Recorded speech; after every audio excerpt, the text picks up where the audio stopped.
Welcome to this episode of Way, Truth and Life, a Fountain of Light series where His Grace Bishop Emilianos of Maloa answers spiritual questions from across the globe. What's up, guys?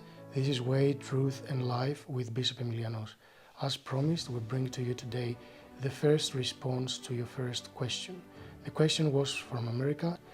What does the correct relationship with God look like? I will now read to you the response that we already posted and then maybe say a couple of comments on it. Our relationship with God changes along the way. Just like we cannot force the wrong size shoe to fit, we cannot force a spiritual connection that doesn't suit where we are in our journey. It won't help us move forward comfortably. We need to find the right fit in our relationship with Him at every stage and focus on being stable, stability, honesty, self-emptying, love, and self-acceptance with a positive approach and without putting ourselves down will guide us to where we need to be. It's always a personal journey. No one can interfere, force, or control it. It's between us and God. And the goal is for it to become just God, so that at the end, it's simply us, ourselves and God. The path may be painful, but trust me, it's worth it. So here we talk about personal relationships and personal relationship with God and where we should be at every instant. I can't pretend that I'm more spiritual of what I am, meaning we can't pretend that we have a certain relationship with God if we don't. If we don't say the truth to ourselves, and if we don't say the truth to God, we are a fake.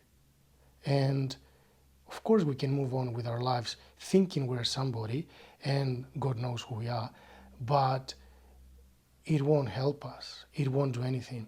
So we need honesty. We need honesty, first of all, with ourselves, which means that I have to understand a little bit of God in order to be able to understand a little bit of myself. And when I understand a little bit of myself, I can't just put myself down all the time. I know my mistakes, I know where I'm coming short, but at the end of the day, I also need to know that every good thing that will happen in my life will happen through God. And then we have to empty ourselves and fill up with God's love. If we don't empty ourselves, we cannot fill up ourselves with God's love. How does this happen? This happens when we put others first, when we think of others, when we trust God in the sense that I don't know what will happen tomorrow, but regardless what this is, it's fine. I wouldn't have existed anyway, so whatever happens is fine. And when we have this trust, this builds a relationship, this builds a connection, this builds a bridge from me to God. And I open up my guts and God enters inside me. Not always in a visible way, but God does enter inside me because I let Him do so. And by letting Him do so, it's like I don't exist. Not because I don't exist, but because God's existence, when I first sense it, it's so strong that it doesn't matter if I exist or not. The only thing that matters is God. But then, when this happens, then we go to the next stage, which is, as Orthodox Emilianos says, God comes inside us and we become one. And when we become one, it's never just me. It's always myself and the Holy Trinity. And these two things, the Holy Trinity and I, we become one. And when we do become one, it's never just myself. I'm never alone. It's always God and I. And this is the relationship we should end up in. It won't be me. It won't be you, God. It will be us. I need to know where I'm standing in front of God. God knows where I'm standing in front of Him. I need to know where I'm standing in front of God. Once Orthodox Emilianos asked me, how are you doing? Meaning spiritually. And I said, Yerda, you have to tell me how I'm doing. And his response was, I would prefer if you could tell me. Meaning, my Herodas wanted us all to become not just like him, to become better than him. To be able to do this, we needed a personal connection with God. And he was the link. He would give us the tools, he would pray for us, he would bring God down to us, but at the end of the day, it was us that we had to empty ourselves in order to be filled up with God. Otherwise, regardless if you have St. Basil the Great as a Yeroda, it doesn't mean anything.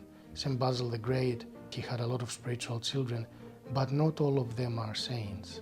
We don't know them all as saints, and God doesn't know them all as saints because they did not empty themselves to the point of becoming like St. Basil the Great, of becoming like their elder, like their Yeroda. So we need to know the right fit at the right time, and we need to be honest.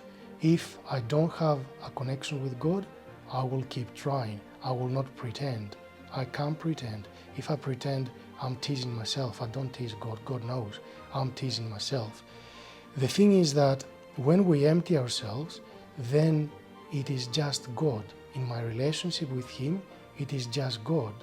And it doesn't mean that I submit my will. It means that I unite my will with His.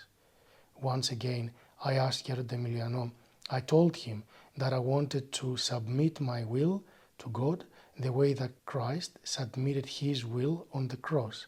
And he corrected me and he said, not to submit, to unite. What does this mean? I was thinking about it lately. It means that Christ Himself, He had two wills. The one was the divine and the other one was the human. As a human, He might be willing to eat. It was natural. As God, He would never had the will to eat because God is above food. God is above material things. But Christ had both, and He had to unite them both in order to be who He was. If we want to be with God, we need to unite our personal will with His. It doesn't mean we don't have a will. It means that we accept His path. We accept the way. We accept His truth. Christ is asking us to deny ourselves, to take up our cross, and to follow Him. If we follow Him without denying ourselves, we become His cross. We become everybody else's cross because we will have such a strong will, not denying ourselves, that we will end up being a burden to everyone, and Christ, God, won't know what to do with us. So, first we need to deny ourselves, to empty ourselves, and then follow Christ. By doing so, it's as if we don't care for ourselves to the point that it's just God. Only God exists. We don't care for our existence. But what happens next is that by doing so, God will come closer to us. He will want to be one with us. And once this takes place, then if we ask of Him something, He will do it. And then it's not just God, then it's us as well. Like the saints, they were asking things from God and He would have to obey. The thing is, when we go through all these stages, all these different levels, motions, whatever you want to call it, we can't just pretend that we are somewhere that we are not. We need to be honest with ourselves. And honesty and stability, self-emptying, love goes a long way. And then eventually we will become like Christ because this is our calling. And once we do so, then we look back and all the trouble we went through, it's very well worth it. Thanks for tuning in to Way, Truth and Life. If you have a question you'd like to ask His Grace, simply head to the link in bio on the Fountain of Light Facebook page.